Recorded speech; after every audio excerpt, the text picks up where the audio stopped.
avalia o papel da entidade na organização dos bancários cotistas do Estado de São Paulo? Então, em primeiro lugar, né, dizer que sem a FETEC, o nosso sindicato lá não seria da CUT hoje, né? Porque, como eu já disse aqui, a nossa eleição de 94 se deveu a um trabalho que tinha da oposição lá, mas a um apoio de organização que foi dado pela FETEC. Então, começar por aí. A FETEC teve, num primeiro período da sua história, um papel importante para ganhar sindicatos, né, dos peleiros que nós tínhamos não só no ABC, mas em outros locais do Estado de São Paulo. Então, a FETEC foi fundamental para aglutinar entidades filiadas à CUT, né, e criar um novo paradigma no Estado de São Paulo que não tinha até então. Então, acho que ela cumpriu primeiro esse papel. E agora, no segundo momento, onde isso já está consolidado, a FETEC tem que, como papel fundamental, a questão da organização dos bancários no Estado a partir do ramo. Esse é o desafio que a FETEC tem. Nesses 3 anos de gestão que eu estou aqui, eu acho que nós avançamos, né, nesse estudo, nessa perspectiva do ramo, nos debates que nós fizemos, nas pesquisas que nós fizemos, que nos indicam, inclusive, que há um entendimento de uma parte da categoria que isso é importante, mas eu acredito que a partir de agora a FETEC tem que jogar os seus esforços, a partir desse momento tem que ser todos nesse aspecto, a gente agregar os promotores de venda, os securitários, quer dizer, todos os trabalhadores que hoje prestam serviço para os bancos, que a gente agrega esses trabalhadores num acordo de organização do ramo financeiro. Acho que esse é o papel que a FETEC tem que cumprir, além do que, no processo de organização da campanha nacional, se a gente observar aqui no Estado de São Paulo, a campanha vem se demonstrando ser uma campanha mais coesa, né, mais organizada. Eu acho que isso se deve também à ação que a FETEC tem junto aos seus sindicatos filiados. Agora você, sendo mulher, a primeira presidenta. Tanto, os dois jeitos estão corretos. Primeira presidenta dos sindicatos bancários do ABC, você também já esteve na prefeitura lá de Rio Grande da Serra. Como você vê a evolução do papel da mulher no movimento sindical? Eu acho que as mulheres estão evoluindo, mas muito lentamente, né? Muito devagar, né? Se a gente pegar, por exemplo, lá no ABC, de sindicatos, nós temos lá em torno de 15, 16 sindicatos filiados à CUT, nós temos 3 mulheres na presidência. Se a gente pegar os bancários, né, por exemplo, da FETEC, nós temos aqui 2 mulheres na presidência, são 15 sindicatos, 2 mulheres. Eu acho que a gente vem avançando, mas ainda é muito pouco, né, muito pouco diante do fato de que a gente é a maioria da população brasileira, né. Se a gente pegar então no parlamento, nós somos minoria da minoria. Prefeitos, nós temos no país hoje em torno de 5% de mulheres que são prefeitas, né. Então, acho que falta muito para avançar. Agora, eu acho que nós temos que trabalhar muito uma outra questão, que assim, o espaço do poder é um espaço masculinizado, né? O espaço do poder é um espaço agressivo e um espaço masculinizado. Eu acho que o fato de ter mulheres nesse espaço de poder contribui para que a gente consiga mudar a visão, para que a gente tenha um olhar diferente sobre as relações, tanto as relações com a categoria, quanto as relações internas. Por exemplo, numa negociação, as mulheres têm uma visão muito mais ampla sobre a importância do auxílio creche, né, do que os companheiros, né? A questão da igualdade das oportunidades também é importante, porque no local de trabalho também existem as discriminações. Nós somos metade da categoria e só 30% da categoria ocupa cargos de gerência, né?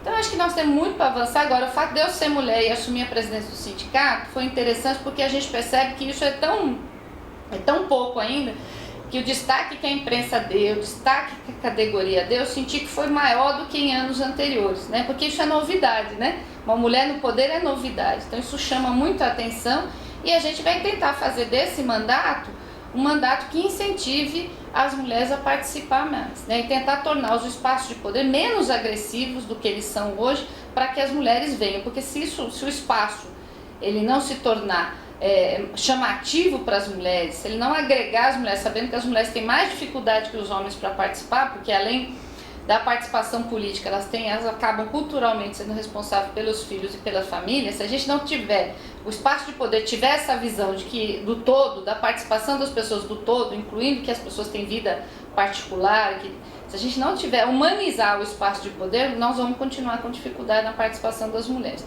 Mas também uma coisa leva a outra, né? Para humanizar esse espaço de poder, as mulheres precisam vir para o espaço de poder. Então, acho que cumpre a gente incentivar isso e ser um exemplo até de que isso é possível conciliar e que tem que participar para poder mudar o espaço. Quer acrescentar alguma coisa que eu não perguntei? Alguma sugestão? Não. Esse é o quadro. Pode ir. Eurico, como você avalia o papel da FETEC na organização das oposições bancárias no estado de São Paulo?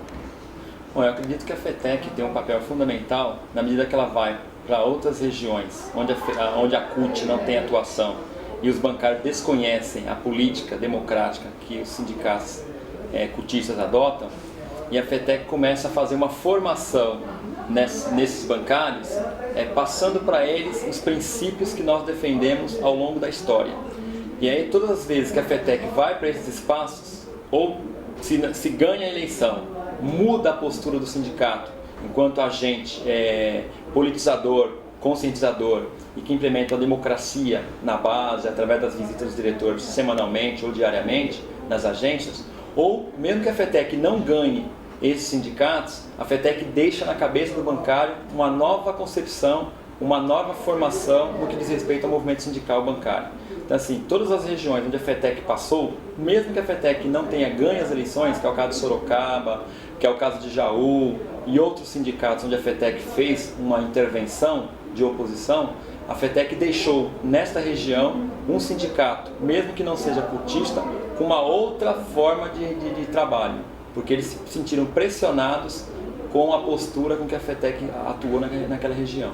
Então, assim, a FETEC desempenhou nos sindicatos, principalmente no ABC, que em 94 nós tínhamos um sindicato, até 94 tínhamos um sindicato pelego, né, que adotava uma postura antidemocrática, pouco se divulgava dos eventos que aconteciam na campanha salarial, o sindicato fazia o desconto sindical, o confederativo, o assistencial, tudo de forma clandestina, não divulgava para a sua base. Então, quando nós ganhamos o sindicato através da FETEC, que a FETEC montou a oposição lá uns 4, 5 anos antes, começou assim a difundir no ABC uma nova percepção de sindicalismo. Foi quando nós ganhamos as eleições por 82 votos no ABC. Hoje o Sindicato Bancário do ABC passou a ser um dos sindicatos que faz parte da FETEC, sendo o segundo maior sindicato no estado de São Paulo. Então foi um grande ganho essa postura que a FETEC adotou de montar oposições fortes nas regiões onde a CUT não tinha atuação nos bancários. Obrigada.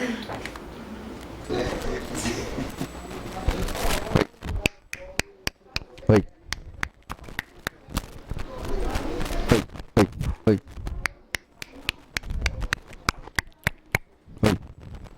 Não alto, não? Oi. Ah, tá. Oi. Oi. Tá bom agora. Vamos lá? A, 2, A. Ótimo. Elias, como um dirigente atuante que você é na nossa Caixa, como você avalia o papel da FETEC na defesa dos bancos públicos? A FETEC exerceu um papel muito importante, primeiro no Banespa, no período da intervenção do Banespa, onde conseguimos, junto com outras entidades de representação, mobilizar o Estado inteiro, manter uma luta que envolveu a sociedade de uma forma bastante efetiva, que no fim o Banespa foi privatizado, mas foi uma luta muito importante para construir a consciência da população sobre os problemas que a privatização traz. Num outro momento, temos o processo da nossa Caixa, que é o último banco público no estado de São Paulo, onde a FETEC vem liderando um processo para impedir o processo de privatização, e nós temos conquistado algumas vitórias. Quer dizer, várias empresas nós conseguimos impedir, e o que foi feito nós temos questionado muito, inclusive na justiça, porque existem inúmeras irregularidades no processo.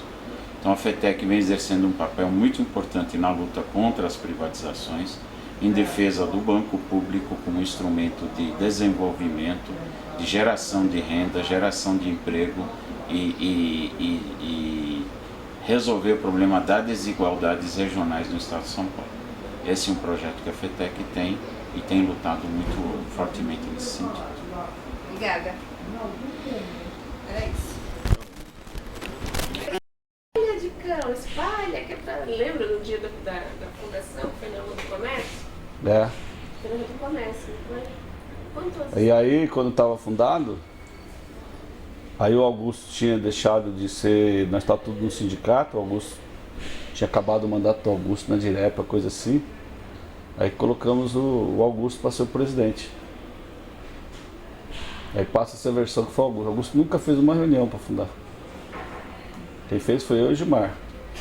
Que foi e eles não queriam fundar no interior, por causa do tamanho do Sindicato de São Paulo. Aí nós fizemos uma reunião em Limeira, que participava o Pierre, que hoje está no PSB, sei lá o quê. Fizemos então uma reunião em Limeira, que participou o pessoal de Prudente, ainda não era afiliado. Tá gravando? O Chico Belo, o Pierre,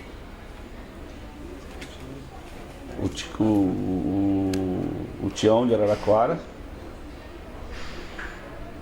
mas não sei quem lá, que foi que eles falaram, não dá para fundar desse jeito, porque o Sindicato de São Paulo ia ter 90% dos delegados, então ia ficar uma federação do Sindicato dos Bancários de São Paulo.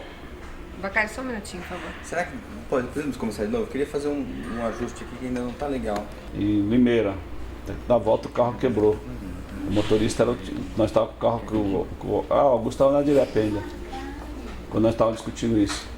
Que o Augusto emprestou o carro pra gente, ele tinha aquele Opala do Banespa. Daí eu queria que começasse então a partir de agora que tá valendo, tá bom? Por favor. Tá, então vamos lá.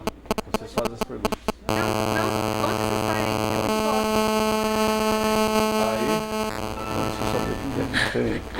Acho que é bom desligar o meu.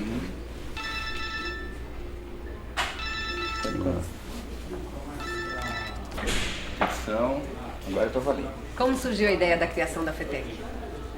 A ideia da fundação da FETEC surge em função do nossos conflitos com a Federação de São Paulo, que não havia eleição na Federação de São Paulo de forma democrática, que nós entendíamos ser de forma democrática, que se realizasse um congresso.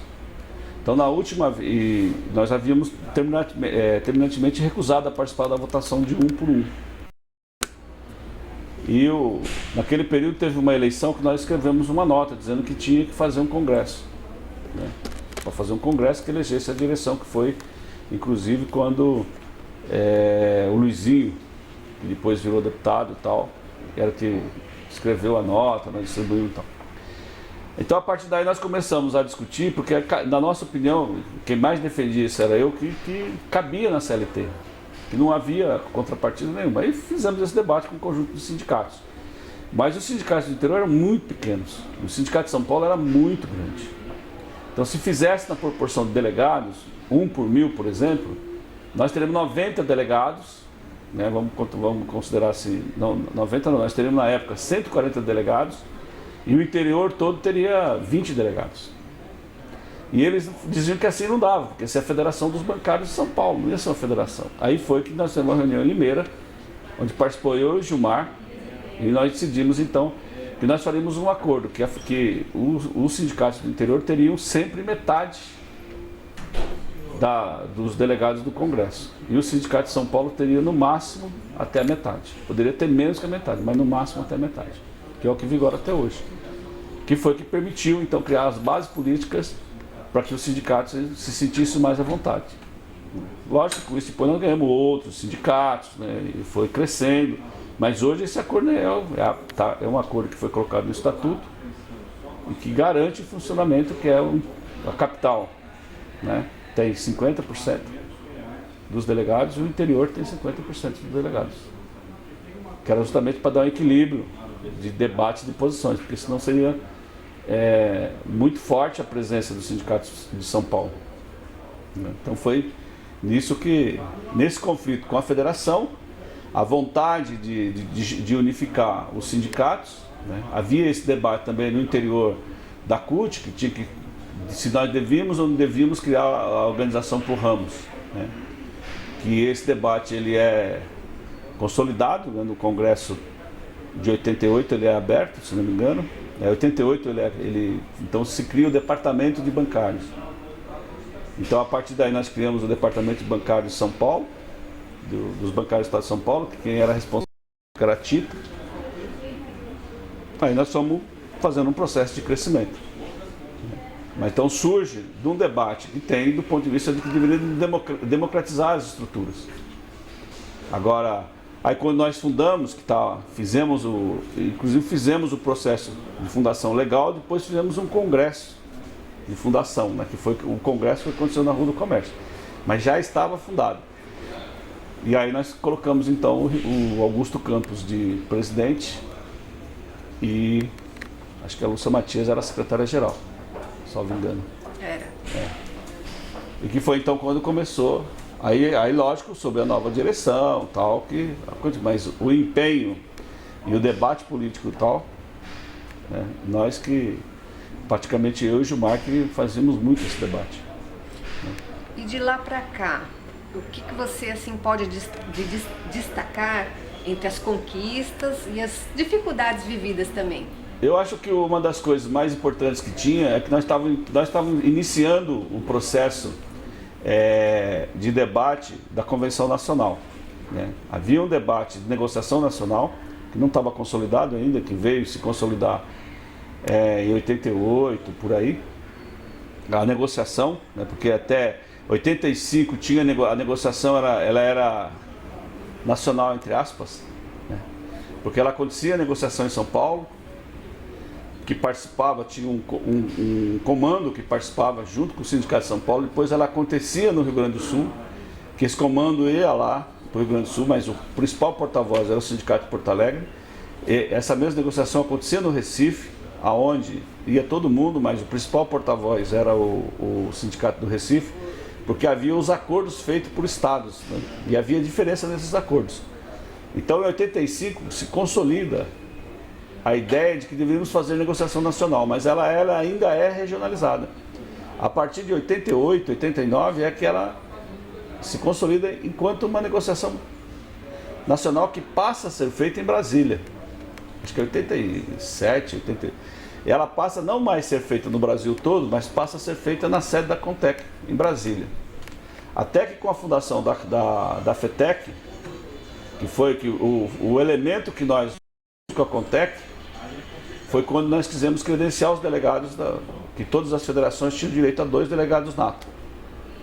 Em 91, quando nós fizemos o Encontro Nacional de Bancários, nós já éramos maioria, nós sempre, quando era minoria, nós sempre obedecemos e acatamos a vontade da maioria. Nos credenciamentos, então tinha uma maioria. A gente questionava, eles votavam e caminhavam. Aí quando chegou em 89, aliás, 91, nós votamos o credenciamento dos delegados de São Paulo, ganhamos o voto, por ampla maioria, nós tínhamos já 60%, 70% do plenário, porém, houve a recusa por parte da Contec e dos seus fiéis seguidores de acatar a decisão da maioria. Foi quando a gente rompe, então, e passamos a fazer a negociação, ter duas, embora nacionais, 2 mesas, a mesa da Contec e a mesa da CUT, que aí consolida todo um processo de estruturação dentro da CUT, do ramo bancário e tal, etc., em função de que, por ampla maioria, referendamos a fundação, credenciamos os delegados, porém, eles se retiraram do plenário e o encontro praticamente aconteceu já e a partir de então, nunca mais nós conseguimos fazer qualquer tipo de encontro junto. Então, respondendo assim um pouco da história, colocando o que foi um momento determinante para consolidar o processo de negociação nacional, que depois, em seguida disso, vem o Instrumento Único Nacional, que foi um debate forte que nós fizemos e que muitos de nós não entendíamos a razão, né? Muitos não entendiam a razão de por que, tá certo? Por que fazer o Instrumento Único Nacional. E que foi um grande problema, porque os sindicatos não queriam abrir mão de assinar. Porque o ideal era que nós fizéssemos assim, a Confederação Nacional dos Bancários da CUT fazia um acordo com todos os bancos e tal, e que os sindicatos fossem signatários. Mas havia dois problemas. Os banqueiros não reconheciam a CONTEC, aliás, a CNB, e os sindicatos não queriam abdicar do seu poder. Fruto disso foi que nós fizemos um instrumento único nacional, organizado e assistido pela Confederação Nacional dos Bancários da CUT e assinado por todos os sindicatos que referendavam o acordo. Então, até hoje o nosso contrato tem lá a lista de 100 e tantos sindicatos que cada um deles assina. O que se tornou, na realidade, na minha avaliação, foi um debate que acabou, essa formulação acabou sendo melhor. Porque senão nós estaríamos fazendo a mesma coisa que fez a CONTEC, de fazer a substituição dos sindicatos. Nós não substituímos o sindicato à época, e os sindicatos também passam a ser parte importante na assinatura do acordo, para ser expressão política da negociação e da assinatura do acordo. Então foi um pouco essa história. O que depois nós avançamos, aí ganhamos o Sindicato de Prudente, ABC, foi criado o Sindicato de Guarulhos, Jundiaí. Não, Jundiaí já tinha. Jundiaí já existia. Nós já tínhamos, foi 86 que é fundado o Sindicato de Jundiaí, né? E essa nova organização possibilitou avanço nas conquistas dos bancários? Eu acho que muitos avanços. Primeiro, a nacionalização do contrato e um contrato nacional, né? Uma negociação nacional. Isso nós somos uma das poucas categorias com a sua diversidade e complexidade que tem esse tipo de acordo, né, a nível nacional no Brasil.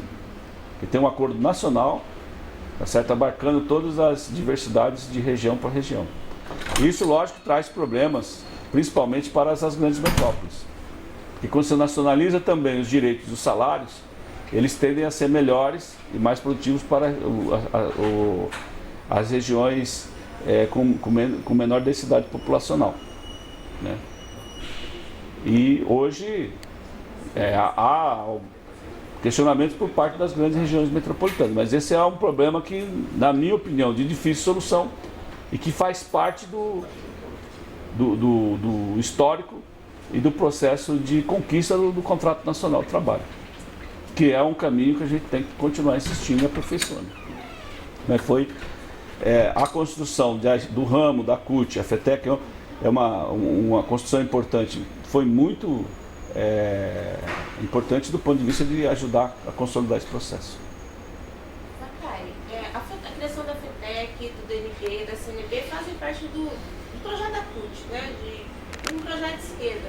Como que a FETEC se envolve dentro desse projeto lá, que a gente, desde 78, 79, chega a FETEC inserida dentro desse projeto? Então, a FETEC ela é inserida do ponto de vista do debate de ramos, né, do ramo, da organização do ramo, que foi um debate importante a ser feito dentro da CUT na época. Quando se consolida depois o processo de fundação da transformação do departamento em confederações, que foi um outro debate muito grande, né? Então e ela é catalisadora disso, porque era a demonstração que nós queríamos construir sindicatos com ampla representatividade no interior e com diferenças, né? Porque se nós não potencializássemos as diferenças, ficaria tudo igual, né? Assim como hoje nós temos o sindicato da CUT, que é afiliado à Federação de São Paulo, porque eles não fazem questão de potencializar a diferença. E nós fizemos questão de potencializar a diferença à época. Por quê? Porque nós queríamos dar demonstrações que os sindicatos são instrumentos importantes para os trabalhadores, que os sindicatos são instrumentos importantes para a sociedade democrática, né? E que nós devemos dar essa demonstração chamando a participação desses trabalhadores na construção desses instrumentos. Não adiantava a gente ter uma boa ideia, a gente mesmo fazer sem a participação. Nós queríamos que participasse. Então essa é a história de construção da CUT, que ela vai... Quando se constrói a CUT também era esse mesmo sentimento. Que, nós temos que ter debates políticos, né, sobre a situação do país, sobre a situação dos trabalhadores, e esse debate tem que ser feito dentro das suas organizações de forma ampla e com a participação de todos os interessados, né, inclusive com a complexidade política representada na sociedade. É lógico que há setores que não concordaram. Nós temos a força sindical porque eles não concordavam com a nossa política. A força sindical apoiava a política de privatizações, de alienação de direitos, tal, etc. E nós condenávamos a política de privatização, da eliminação de direitos, queríamos que ampliasse, como diz, as questões sociais, queríamos que ampliasse, que tivesse tenha que ter crescimento econômico e desenvolvimento econômico mais sustentado, né, com distribuição da renda, com reforma agrária, com mais crédito, ou seja, de forma que houvesse um crescimento da população. Não adianta o país ser rico e o conjunto dos trabalhadores serem pobres. Então, é todo esse debate que a FETEC ela se inclui nesse debate do ponto de vista da construção da CUT, da construção do projeto. E que foi um debate, na época, muito importante do ponto de vista de apresentar as diferenças. De apresentação das diferenças. Por que FETEC? Por que não ficar todo mundo junto dentro de uma unidade falsa? De uma unidade, digamos, de uma unidade construída com pouco debate político. Porque você constrói a unidade dos trabalhadores com bastante debate, mas com o raciocínio que ao final saímos todos unidos, mas com clareza que estamos fazendo, ou você constrói sem fazer nenhum debate, porque pode ter divergência. Então nós não vamos discutir nada, mas vamos deixando assim, porque se a gente discutir, a gente briga. Esse nunca foi a nossa conduta do ponto de vista da construção dos instrumentos e dos trabalhadores. E tem divergência, vamos discutir as divergências. Vamos discute e tira a proposta junto para os encaminhamentos. Com relação aos direitos dos bancários, você avalia que houve avanços? Houve avanços. Desde quando o principal avanço, na minha opinião, é a nacionalização dos direitos. Né? O segundo é a ampliação desses direitos, como ticket de refeição, como ticket de alimentação, que são necessidade básica das grandes regiões metropolitanas, mas que é estendido a todos os trabalhadores. Né? Porque tem um peso diferente, o ticket de alimentação que nós necessitamos numa grande região metropolitana, de uma pequena região. Mas o que é mais é que todos recebem, independente se trabalha na rua São Bento ou se trabalha, né, no interior de São Paulo, em Buri. Em Buri tem uma agência bancária que lá tem os mesmos direitos como se tivesse. Então essa amplitude e essa nacionalização que foi, na minha opinião, evitou inclusive que se estabelecesse a guerra fiscal e o rebaixamento de salários no setor bancário. Porque se não fosse isso, se tivéssemos salários diferenciados, por que não? Por que a sede do Bradesco não poderia ser no Piauí? Nenhum demérito ao Piauí, mas poderia participar da guerra fiscal, tal como as montadoras participam, né? Que eles levam no quesito, e os bancos poderiam também levar no quesito, o custo do salário. Mas como aqui ou no Pernambuco, o salário é o mesmo, os direitos são iguais, então isso não é fator determinante para transferência de locais de trabalho. Então essa é a principal, na minha avaliação, foi uma das grandes conquistas da construção de toda a estrutura da CUT e que a gente tem que manter. Lógico que tem as conquistas específicas, né? Tem dezenas de reivindicações que foram construídas nesse período. Na sua avaliação, quais as maiores dificuldades desse período? Olha, a maior dificuldade sempre é você, com toda essa complexidade geográfica, regional, de interesses, bancos públicos, privados, bancos pequenos, bancos grandes, sindicatos de maior porte, sindicatos de menor porte, a maior dificuldade que existe é você traçar a luta unitária. Isso foi e continuará sendo, na minha opinião. Porque a realidade, os gaúchos têm uma forma cultural diferente dos paulistas. Não adianta dizer que nós somos todos brasileiros, com certeza todos com muito orgulho, mas tem as diferenças regionais, né? Então eu acho que tudo isso ele vai se espelhando depois nas dificuldades, que é você juntar isso tudo e falar assim, agora nós vamos por aqui. Aí tem uma enorme dificuldade para chegar a esse consenso, né? Então isso às vezes, mas eu acho que essa que é a maior dificuldade que nós temos. E no embate com os patrões, quais foram as maiores resistências dos bancários? Olha, a resistência com qualquer patrão, no caso dos banqueiros, pela sua dinâmica e pelo seu espírito monetarista, sempre é as questões econômicas. E isso, inclusive, essa dificuldade de diálogo com os bancos, porque eles são extremamente duros na negociação econômica, até porque eles querem preservar o seu capital, é que permitiu o crescimento das questões sociais. porque são extremamente duros. Aí, muitas vezes, para você fazer o acordo ou facilitar a construção do acordo, foi feito concessões do ponto de vista social. Por exemplo, instrumento nacional.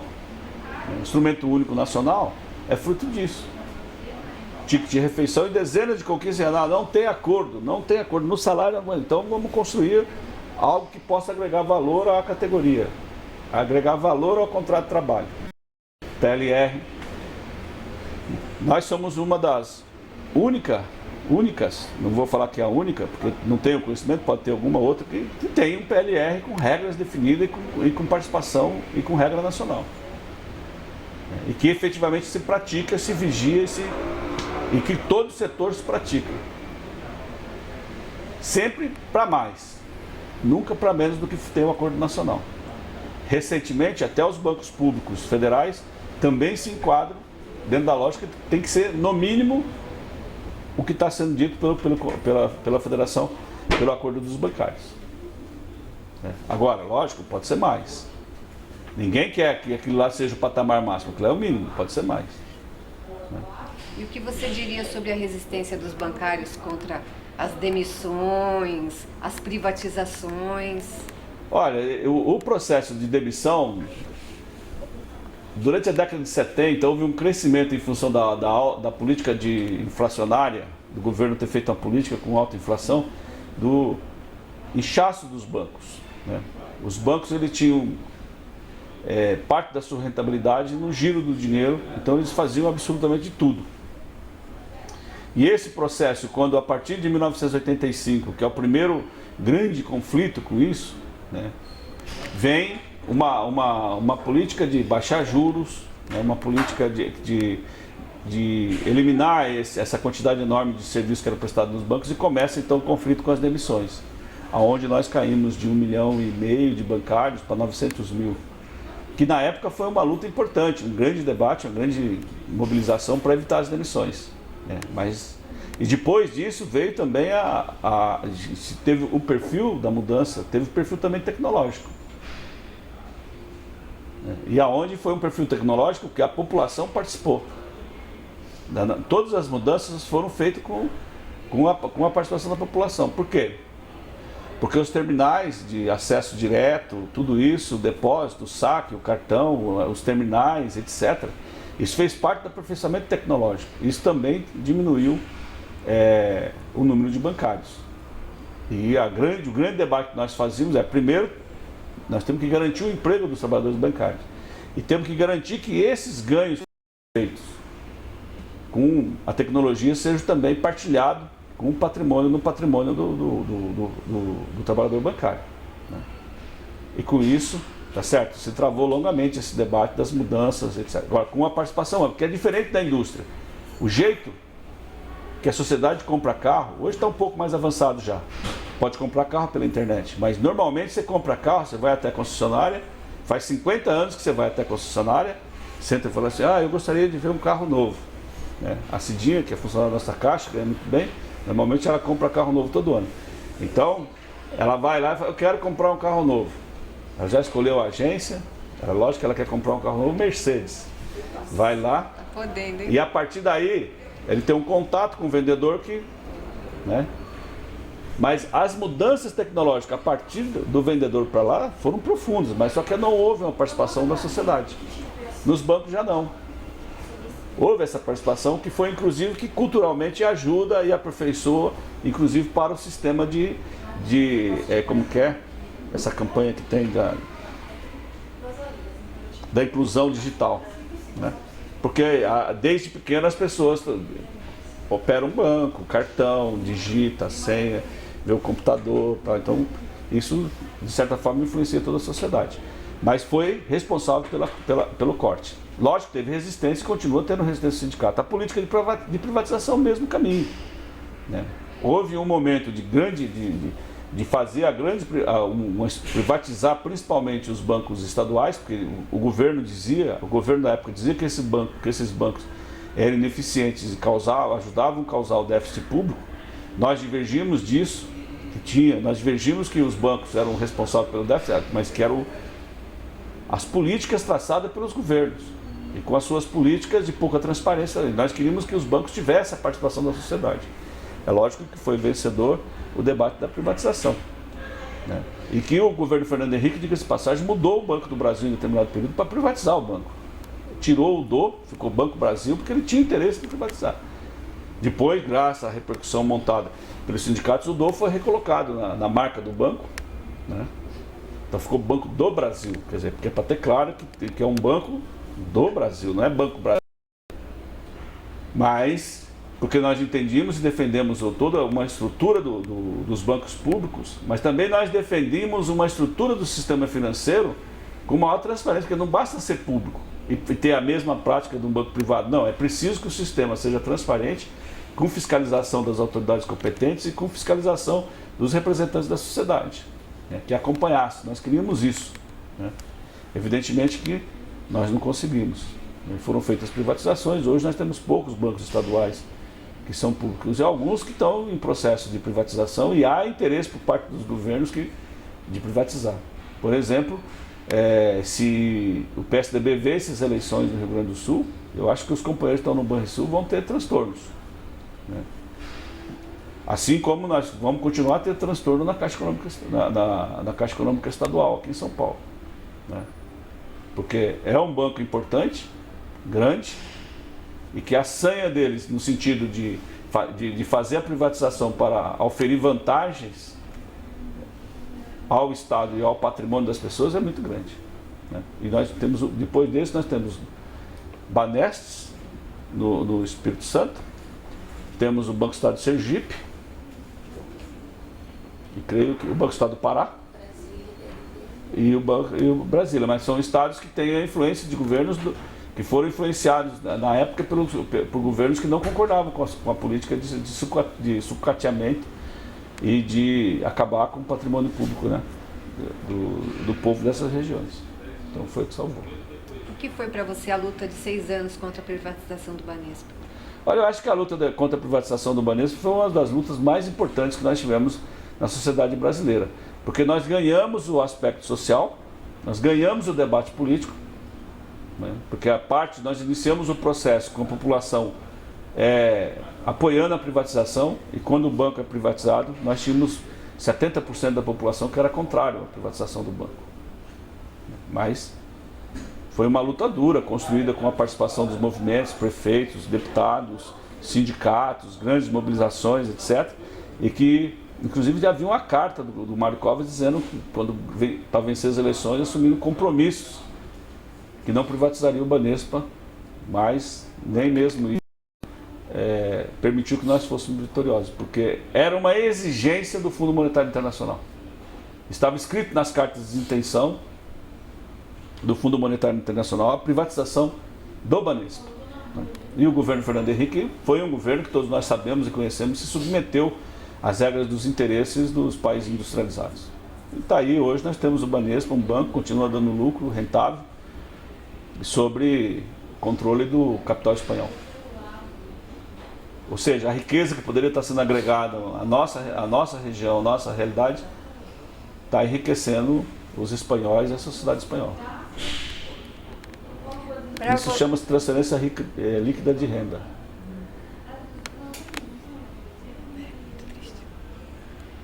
Para você, em toda essa trajetória, qual foi o papel da FETEC? Eu acho que o papel da FETEC, eu já coloquei inicialmente, era quando nós iniciamos o debate, catalisou, né? Ela traiu todo um debate sobre como fazer um sindicato diferente, né? E continua hoje, tá certo? Ajudando e organizando os sindicatos da CUT, os que são filiados, lógico. Nós já temos a realidade de ter sindicatos da CUT que não são filiados. Mas eu acredito ainda que a FETEC tem muito espaço do ponto de vista da construção. Você acha que ela está cumprindo a contento o seu papel? Tá, vem cumprindo a contento. O que eu entendo que é necessário ainda é a gente ter uma política estruturada de ampliação e das nossas bases.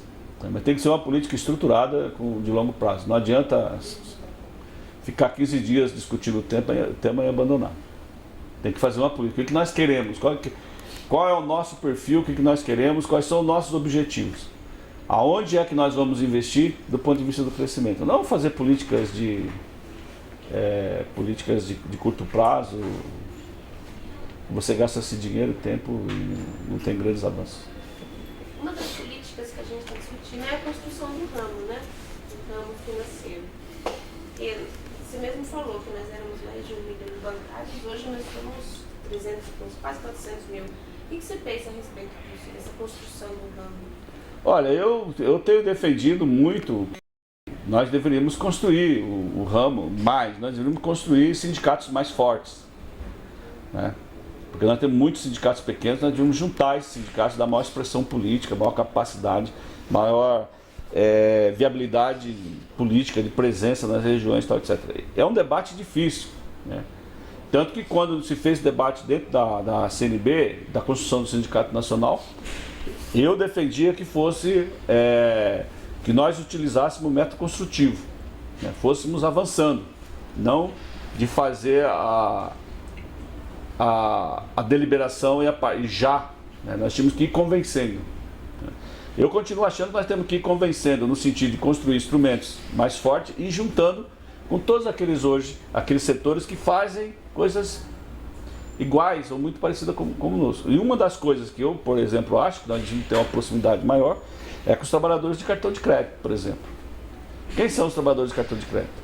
São operadores de telemarketing, ok, mas fazem uma atividade financeira, né? Assim como nós temos os financiários, enfim, temos vários setores que estão hoje presentes dentro dos bancos que necessariamente não são bancários, mas que deveriam, na minha opinião, nós deveríamos estar buscando construir isso junto. Da mesma forma como nós construímos a unidade nacional e tendo como patamar mínimo as convenções o contrato coletivo, o contrato nacional dos bancários, coletivo nacional dos bancários, para todos os trabalhadores do setor bancário é um ganho enorme, porque pode-se mudar o governo que está criada a referência. Isso que é importante, quer dizer, o Banco do Brasil poderá dar aumentos maiores que a FENABAN, ou a Caixa Econômica Federal, ou a nossa Caixa, ou o Bradesco, ou o Itaú, pode dar aumentos maiores, mas não pode dar aumentos menores, né? Isso é o que eu acho que é fundamental do ponto de vista de construção de ramos.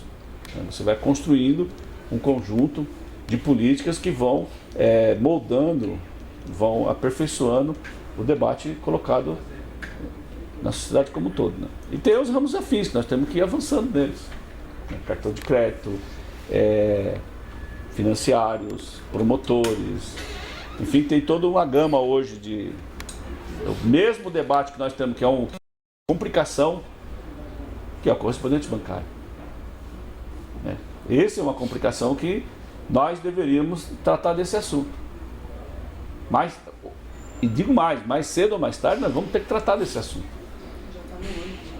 Já está no ônibus, mas não está só no ônibus, está no supermercado, está na farmácia, está no monte de lugar.